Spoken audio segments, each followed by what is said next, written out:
Place the sleeve next to the shaft and decide which portion you intend to use. Then cut away the excess. This makes the sleeve easier to manage. If possible, fold the end of the grip back so it stays in position. Certain grips don't allow for this, such as putter grips or older grips. More on this a little bit later. Fit the sleeve aid onto the butt end of the grip and then fit the sleeve. Pull it down to about the halfway point on the club. Spend about 20 or 30 seconds preheating the lower portion of the shaft, paying particular attention to the bottom end around the ferrule and hosel. Lower the sleeve down over the ferrule and onto the hosel. At this point it's important to be aware of where the seam is. You should twist this to the back of the club. Shrink the start of the sleeve to cover the hosel and start of shaft.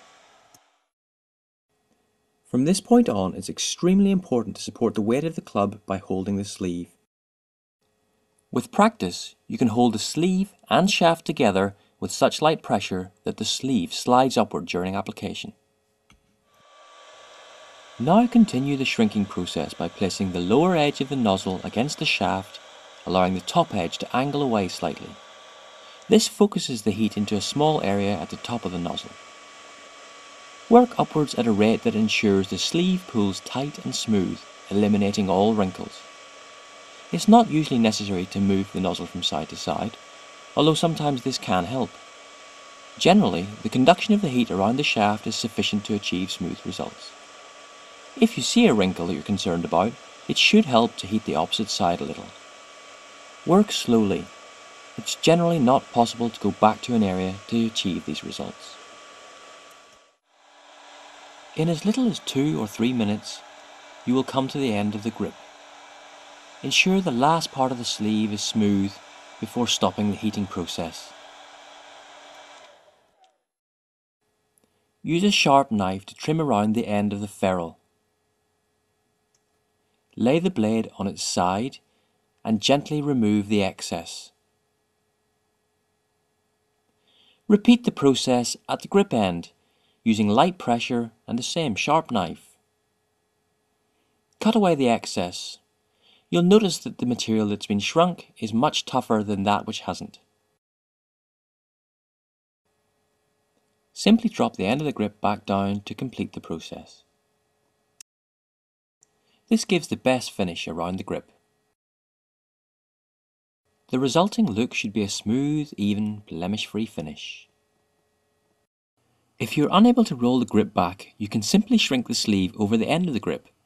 Then, using a sharp knife, cut into the sleeve using the end of the grip as a guide. Spin the club to cut the sleeve all around. It may be helpful to rest the end of the club on a surface for this. Finally, cut away the excess material as before. As you can see, this still results in a neat finish at the end of the grip.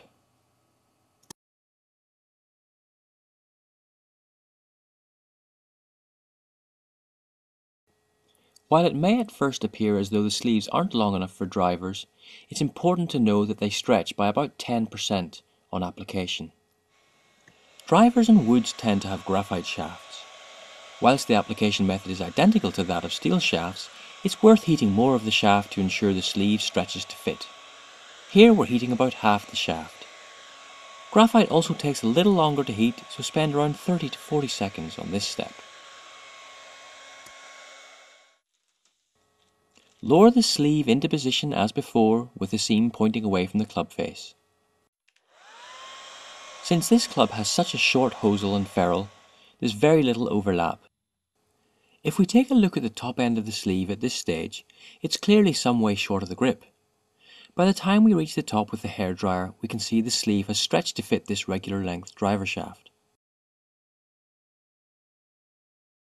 Some putters have neither a ferrule nor a hosel, but rather a shaft that fits directly into the club head. These require special mention. Rather than heating the lower half or third of the shaft, heat just the portion immediately above the club head. This should still take around 20 to 30 seconds, as the club head will absorb much of the heat. Next, lower the sleeve all the way to the club head. Heat the smallest portion possible with the nozzle until a smooth finish is achieved. If the sleeve rides up a little, slide it back down to the club head before continuing the heating process. You will not be able to apply tension to the sleeve and support the club's weight until a significant amount of the sleeve is gripping the shaft. About the width of your hand is a reasonable guide. You can slowly reduce your grip so as to let the club hang in the sleeve as with previous methods. Shaft skins are capable of being applied around the bends in modern putter shafts. Here you can see how heating on several sides achieves the desired results.